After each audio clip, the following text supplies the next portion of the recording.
Hello friends, आज के इस वीडियो में आप सीखेंगे टू मोर स्ट्रक्चर्स से लॉट्स ऑफ सेंटेंसेस बनाना और बोलना, जो आपको डेली लाइफ में इंग्लिश बोलने में काफ़ी हेल्पफुल रहेंगे। फ्रेंड्स, जब आप बोलते हैं हो गया क्या, बन गया क्या, मर गया क्या, चला गया क्या, सो गया क्या, फ्रेंड्स ये सेंटेंसेस भले ही बहुत छोटे हैं पर काफ़ी मज़ेदार हैं। इन सेंटेंसेस के द्वारा आप किसी काम के होने की जानकारी की बात करते हैं कि वह काम हो गया या नहीं।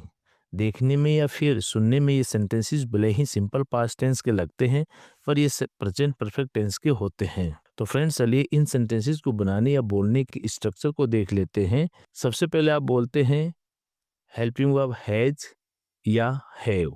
अगर सब्जेक्ट सिंगुलर हैं तो हैज और प्लूरल हैं तो हैव बोलते हैं। इसके बाद आप बोलते हैं सब्जेक्ट। सब्जेक्ट आपका कोई भी हो सकता है। और उसके बाद आप बोलते हैं वर्ब की थर्ड फॉर्म, और थर्ड फॉर्म के बाद आप बोलते हैं ऑब्जेक्ट। यदि आप लिख रहे हैं तो आप साइन ऑफ इंट्रोगेशन जरूर लगाएंगे। ये एक्चुअल में इंट्रोगेटिव सेंटेंस का स्ट्रक्चर है जिसमें आप हेल्पिंग वर्ब से सेंटेंस बनाते हैं या फिर बोलते हैं। चलिए इस स्ट्रक्चर को और अच्छे से समझने के लिए कुछ एग्जांपल्स लेकर लेते हैं। जब आप बोलते हैं हो गया क्या, एक्चुअल में आप कुछ इस प्रकार से बोल रहे होते हैं कि क्या ये हो गया। तो कहने का मतलब आपका है कि कोई काम जो आप कर रहे हैं, कर रहा है या हो रहा है, उस कार्य की आप जानकारी ले रहे हैं, तो इसे आप बोलेंगे has it done. Has it done. या फिर आप इस प्रकार से भी बोल सकते हैं has it over. Has it over. Next sentence है बन गया क्या। ऐसे बोलते हुए यदि आप खाने की बात कर रहे हैं तो आपका सेंटेंस बनेगा has it cooked. Has it cooked. Next sentence है मर गया क्या। ऐसे बोलते हुए आप किसी और के बारे में बात कर रहे हैं, तो आपका कहना का मतलब है कि क्या वो मर गया, तो इसे आप बोलेंगे has he died. Has he died. Next sentence है वो सो गया क्या। तो कहने का मतलब है क्या वह सो गया, तो इसे आप बोलेंगे has he slept. Has he slept. Next sentence है खा लिया क्या, यानी कि क्या आपने खा लिया, तो आप बोलोगे have you taken food. Have you taken food. या फिर हैव यू ईटन। या फिर आप ऐसे भी बोल सकते हैं have you had. Have you had. Next है नहा लिया क्या, यानी कि आपने नहा लिया, तो आप बोलेंगे have you taken a bath. Have you taken a bath. Next sentence है चला गया क्या, या फिर आप ये कहना चाहते हैं क्या वह चला गया, तो इसे आप बोलेंगे has he gone.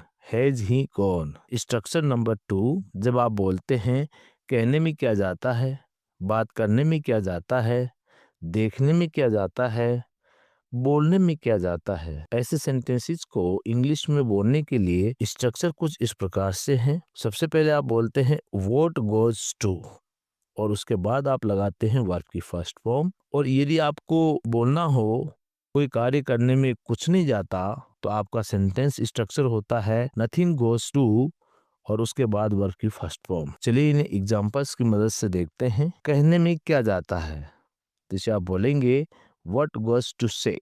What goes to से। बात करने में क्या जाता है, तो आप कहेंगे what goes to talk. What goes to talk. देखने में क्या जाता है, तो आप कहेंगे what goes to see. What goes to see. बोलने में क्या जाता है, तो आप बोलेंगे what goes to speak. What goes to speak. काम करने में क्या जाता है, तो आप बोलेंगे what goes to do work. What goes to do work. यदि आप ये कहना चाहते हैं कि कुछ नहीं जाता, तो आपका सेंटेंस स्ट्रक्चर बनता है नथिंग गोज टू, और उसके बाद वर्ब की फर्स्ट फॉर्म। जैसे एग्जांपल के तौर पर कि कहने में कुछ नहीं जाता, तो आप बोलेंगे nothing goes say. Nothing goes to say. रोने में कुछ नहीं जाता, तो आप बोलेंगे nothing goes to cry. Nothing goes to cry. बात करने में कुछ नहीं जाता, तो आप बोलेंगे nothing goes to talk. Nothing goes to talk. देखने में कुछ नहीं जाता, तो आप बोलेंगे nothing goes to see.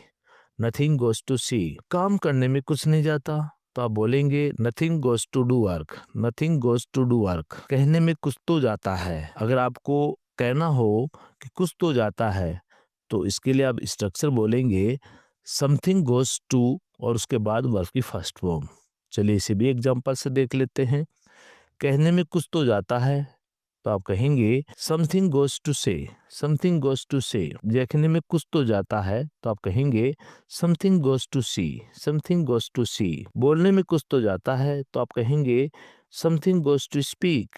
Something goes to speak, बताने में सब कुछ जाता है, जिसके लिए आप बोलेंगे everything goes to tell. Everything goes to tell, कहने में सब कुछ जाता है, तो इसके लिए आप बोलेंगे एवरीथिंग गोज टू से।